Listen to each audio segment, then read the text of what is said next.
You know, Dr. Seldon, I just hit the record button because we need to kind of record this a little bit for people Okay. because you and I actually both did these things called dissertations, which Yes, are yes, just almost like the books from hell in a way because yes. you're gonna get scrutinized on every little thing, and it's really Sure. really hard to do, and it takes a long time. And at first I'll ask you, Dr. Seldon, how long was your dissertation?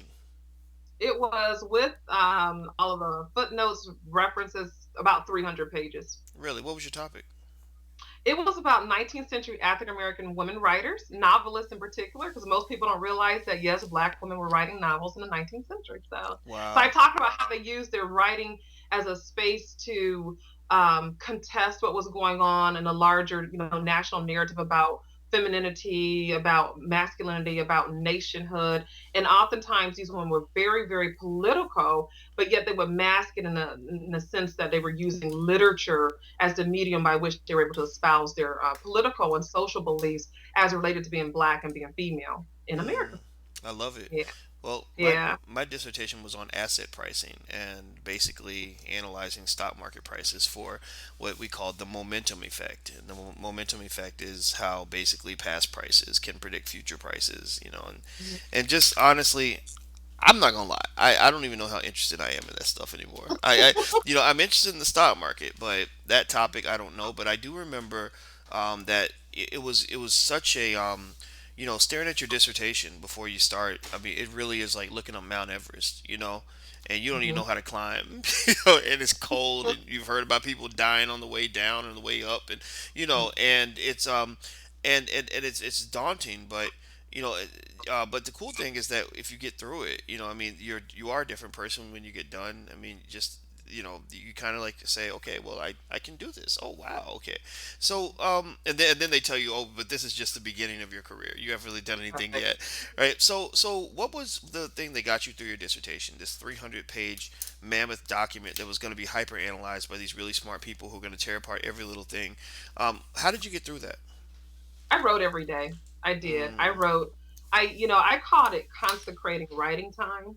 And that meant, even my friends, they said I was the most disagreeable person during that time when I was writing because they knew that, during a certain time of the day, I was not accessible.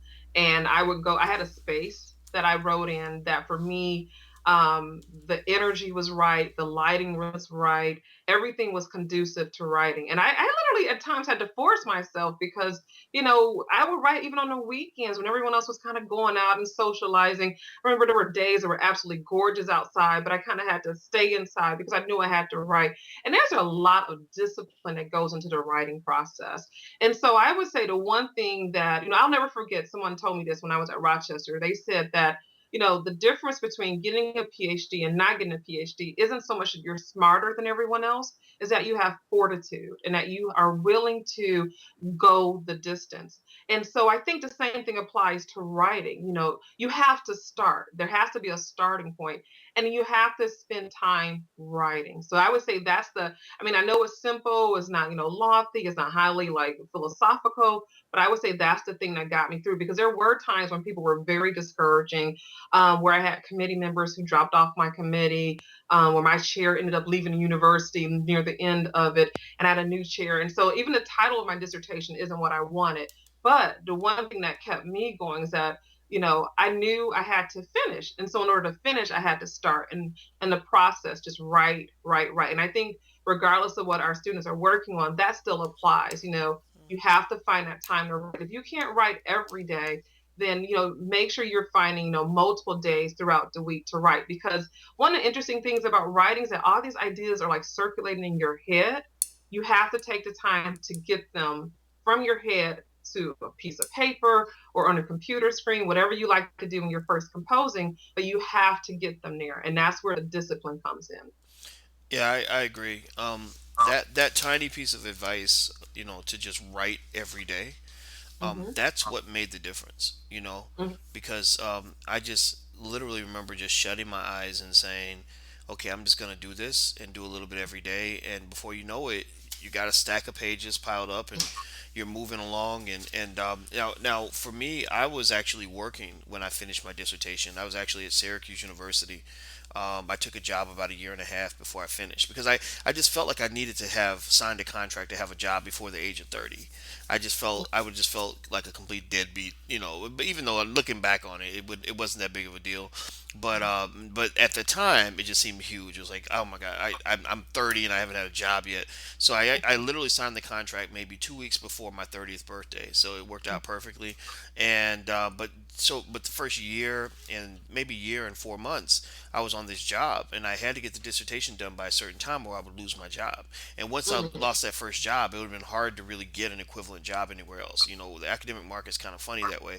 And so, I think that it was that whole idea of just writing every day that made a difference. And I find that, writing every day is just a good way to deal with writer's block. Period. If you even if you keep a journal, or you're just writing email messages and whatever, just something, or something kind of writing that's serious for you every day, and you're just doing it all the time, it makes it easier. Like now, I can rail off, a few paragraphs like that because I just write all the time anyway. It just flows. But Mhm. if I didn't write very much, I'd be scared and nervous and not sure Yeah. what's what, And I think maybe who knows? Maybe you can help me understand it. But I almost feel like that by being I guess a fluid kind of writer, by doing it so much, I'm not afraid to put bad ideas on paper and then figure out that they're bad later on and just make them better.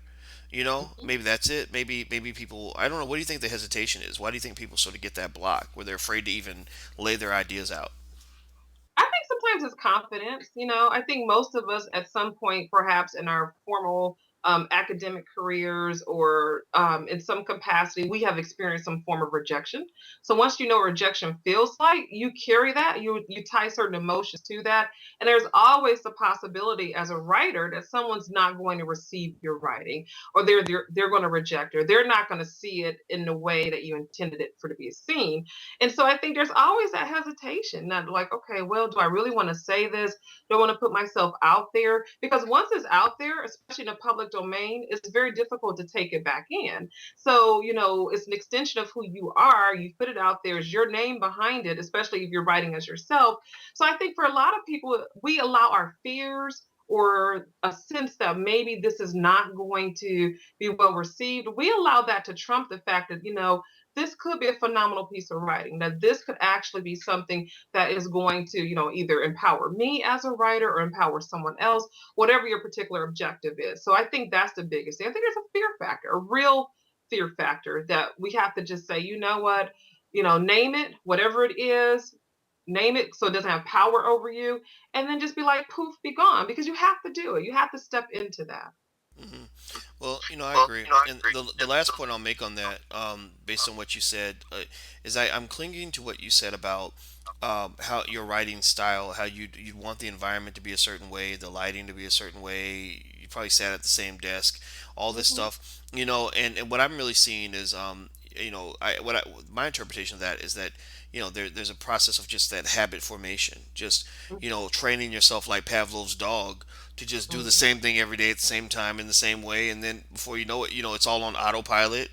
And then that's when beautiful things happen. I think when you form habits in a culture and an environment that are conducive to you achieving these objectives, then Mm-hmm. suddenly you start to see great things occur, because then at that point it's not really work anymore.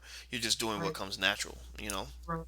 right? And one simple thing I would just say that, a word becomes a sentence becomes a paragraph becomes a larger piece, becomes a chapter. Before you know it, especially those of you who are working on longer pieces like books or memoirs, you're done. So just kind of remember, like, each of these smaller steps leads to a bigger step. And, just push through the process and think about that product or that goal you're trying to reach at the end. I love it. All right.